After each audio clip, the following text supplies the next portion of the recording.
प्रिय मतदाता भाइयों और बहनों, इंडिया गठबंधन पूरी मजबूती से चुनाव मैदान में है। समाजवादियों की हमेशा कोशिश रही है सभी को साथ लेकर चलने की। इंडिया गठबंधन बन गया है। लोकसभा चुनाव में अब भाजपा हारेगी। जनता भाजपा को इस चुनाव में चकनाचूर कर देगी। भाजपा देश में 400 सीटें हारेगी। समाजवादी पार्टी ने पीडीए का नारा दिया है। पीडीए को एकजुट किया है। सबको पीडीए के तहत जोड़ा गया है। पीडीए सामाजिक न्याय का नारा है। पीडीए के साथ बहुत अन्याय हुआ, भेदभाव हुआ। इसमें पिछड़े, दलित, अल्पसंख्यक, आदिवासी, आधी आबादी, महिलाएं और पीड़ित, दुखी, अगड़े सब शामिल हैं। भाजपा ने नौकरियों में आरक्षण नहीं दिया। भाजपा अब विपक्ष के नेताओं को फर्जी मामले में फंसा रही है। भाजपा सरकार में लोकतंत्र खतरे में है। महंगाई, बेरोजगारी, अन्याय, किसानों की समस्याएं, किसानों की एमएसपी, महिलाओं की सुरक्षा, इलेक्टोरल बॉन्ड में भाजपा की वसूली, ये सब बड़े मुद्दे हैं। भाजपा इन मुद्दों का मुकाबला नहीं कर पा रही है। इसलिए लोकतांत्रिक तरीके से लड़ाई लड़ने के बजाय पार्टियों के खाते सीज हो रहे हैं। विपक्ष की आवाज़ दबाई जा रही है। खाते सीज करने से आगे बढ़कर अब तो भाजपा सरकार मुख्यमंत्रियों को अरेस्ट करने में भी संकोच नहीं कर रही। भाजपा सरकार ने समाजवादी पार्टी के वरिष्ठ नेता मोहम्मद आजम खां साहब पर फर्जी मुकदमे दर्ज कराए, उन्हें और उनके परिवार को परेशान किया। समाजवादी सरकार ने बहुत कार्य किए। वर्ल्ड क्लास का टाउनशिप दिया। राजधानी लखनऊ में अंतर्राष्ट्रीय स्तर का इकाना स्टेडियम बनाया। IT city, cancer hospital, metro rail चलाई। सड़क दुर्घटना में घायलों के उपचार हेतु 108 एम्बुलेंस सेवा शुरू की।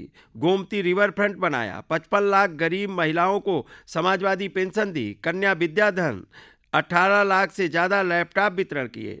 बेरोजगारी भत्ता, गर्भवती महिलाओं और बच्चों को पोषण आहार की व्यवस्था की थी। जरूरतमंदों के लिए मुफ्त राशन, मिड डे मील की व्यवस्था की थी। भाजपा सरकार में भ्रष्टाचार चरम पर है।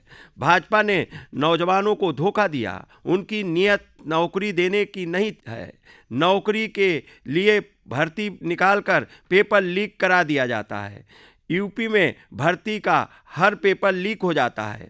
युवा खुद को ठगा महसूस कर रहा है। उत्तर प्रदेश में पिछले दिनों 10 से ज़्यादा परीक्षाएं कैंसिल हो गईं। लाखों बच्चों का भविष्य अंधकारमय हो गया।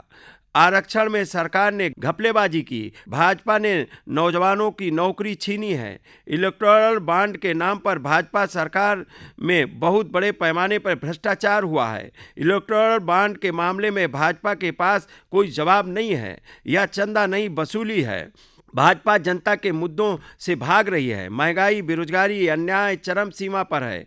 किसानों को एमएसपी नहीं दी।